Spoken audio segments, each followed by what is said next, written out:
म्हणजे काय माहितीये का तुम्हाला? शनी म्हणजे त्रास, शनी म्हणजे विलंब, शनी म्हणजे खूप जास्त संघर्ष आणि शनी म्हणजे प्रत्येक गोष्टीला म्हणजे उद्याचा दिवस काय असेल जी वाटणारी भीती म्हणजे शनी.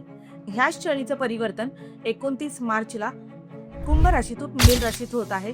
तर हे परिवर्तन कसं असणार आहे हे आपण थोडक्यात पाहणार आहोत. आणि जर तुम्ही माझ्या चॅनलवर आत्ताच हा व्हिडिओ पाहत असाल तर नक्कीच मला सबस्क्राईब करा आणि माझा हा व्हिडिओ शेवटपर्यंत तुमच्या राशीसकट पहा.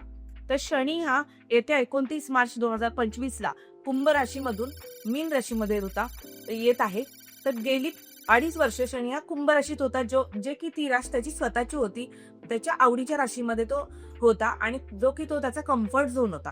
पण आता या कम्फर्ट झोन मधून बाहेर पडून तो मीन राशीमध्ये येत आहे, जी की मीन राशी ही जलतत्वाची रास आहे, जी की मीन राशी ही दयाळू आहे, जी की मीन राशी ही प्रामाणिक आहे आणि जी की आध्यात्मिक सुद्धा आहे. तर ह्या राशीमध्ये ज्या वेळेला शनी येतो त्यावेळेला शनी हा ग्रह जर तुम्ही पाहिला तर फार रफटफ आहे. त्याला ही प्रेमाची भाषा, भावनात्मक भाषा जी की मीन राशीकडे आहे ती त्याला कळत नाही.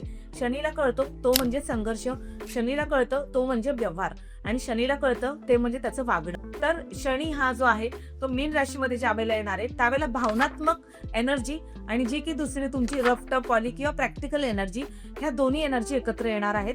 आणि ह्या दोन्ही एनर्जी एकत्र आल्यानंतर सगळ्या गोष्टींवर पडसाद वेगवेगळं बघायला भेटणार आहे, जे की वैयक्तिक आपल्या जीवनावर सुद्धा, मानवी जीवनावर सुद्धा या गोष्टींचा प्रभाव पडणार आहे आणि जे की देश दुनियेमध्ये सुद्धा या गोष्टींचा प्रभाव पडणार आहे. तुम्ही आता बघाल की ह्या 2.5 वर्षामध्ये लोक भावनात्मक होऊन खूप वाईट डिसिजन घेणार आहेत, चुकीचे डिसिजन्स घेणार आहेत आणि प्रत्येक वेळेला त्यांना शनी तिथे दाखवणार आहे की हे तू चुकीचं करतोय तर हे करू नको. इव्हन ह्या 2.5 वर्षात बरेचसे डाऊनफॉलला सुद्धा लोक येणार आहेत, का तर भावनात्मक होऊन. किंवा ह्या 2.5 वर्षांमध्ये तुम्ही जेवढं प्रॅक्टिकल राहाल, शनीला खूप प्रॅक्टिकल आवडतं, मेहनत करणारं आवडतं आणि शनीला लेझी माणसं आवडत नाहीत. शक्यतो जलतत्वाची मीन राशी असल्यामुळे ही पण फार लेझी असल्यामुळे तुम्हाला जाणवेल की लेझीपणा तुम्हाला आता जानेवारीपासून सगळ्याच राशींना जाणवत असेल की खूप जड अंग होतोय, खूप काम करावंसं वाटत नाही, चिडचिड होत आहे, हाडांची दुखणी मागे लागली आहेत, पाय दुखणी मागे लागली आहे किंवा एक काम जे की पहिली 10 कामं पटापट होत होती ते आता एकही काम त्यातलं पटकन होत नाहीये. तर मग सावध राहिलं पाहिजे आणि त्यासाठी जे की शनीचे उपाय सुद्धा तुम्हाला केले पाहिजे.